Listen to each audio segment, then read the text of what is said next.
আসসালামু আলাইকুম। অসংখ্য ধন্যবাদ আঙ্কেল আপনাকে কথা বলার সুযোগ করে দেওয়ার জন্য।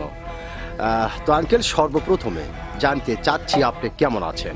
আলহামদুলিল্লাহ ভালো আছে। আলহামদুলিল্লাহ যে আল্লাহ পাক আপনাকে ভালো রেখেছে। তো আঙ্কেল আপনার নামটা জানতে পারি? আমার নাম খলিলুর রহমান। খলিলুর রহমান, সুন্দর একটি নাম আপনার।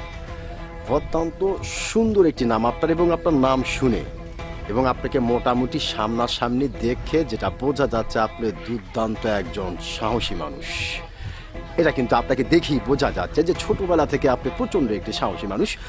তো আঙ্কেল আপনি কি ভোটার হয়েছেন? জি, ভোটার হয়েছে। ভোটার হয়েছেন। কোন দেশের ভোটার হয়েছেন আপনি? বাংলাদেশি ভোটার। বাংলাদেশের ভোটার আপনি হয়েছেন, আপনাকে অসংখ্য ধন্যবাদ।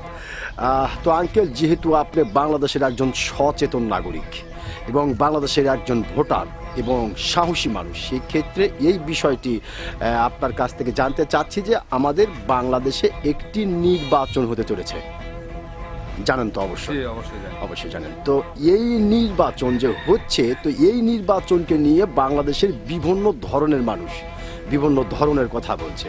কেউ বলছে এই নির্বাচন আওয়ামী লীগ ছাড়া জায়েজ হবে না, আবার কেউ বলছে এই নির্বাচন গণতান্ত্রিকভাবে হতে পারে আবার নাও পারে, আবার কেউ বলছে না এই নির্বাচন গণতান্ত্রিকভাবে হচ্ছে, সুষ্ঠুভাবে হচ্ছে। তো আঙ্কেল আপনি একজন সচেতন নাগরিক এবং একজন সাহসী মানুষ হিসাবে আপনার কাছ থেকে জানতে চাই যে আপনি কোনটা মনে করেন? না, নির্বাচন ভালো হবে।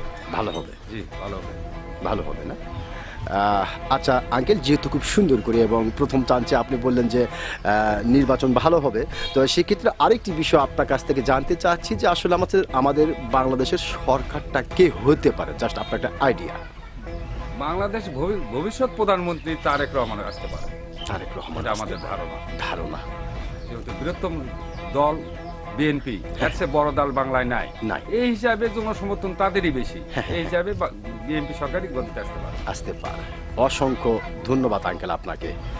একটি গুরুত্বপূর্ণ আপনি কথা বলেছেন। আপনি বলেছেন যে এই মুহূর্তে বৃহত্তম দল হচ্ছে বিএনপি। বিএনপি। অত বড় দল তো আর কেউ নেই।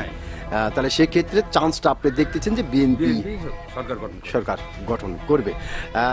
আমি আশা করবো আঙ্কেল আপনার এই সাহসিক কথাটি অনেক মানুষের কাছে গ্রহণযোগ্য হবে। ধন্যবাদ আপনাকে।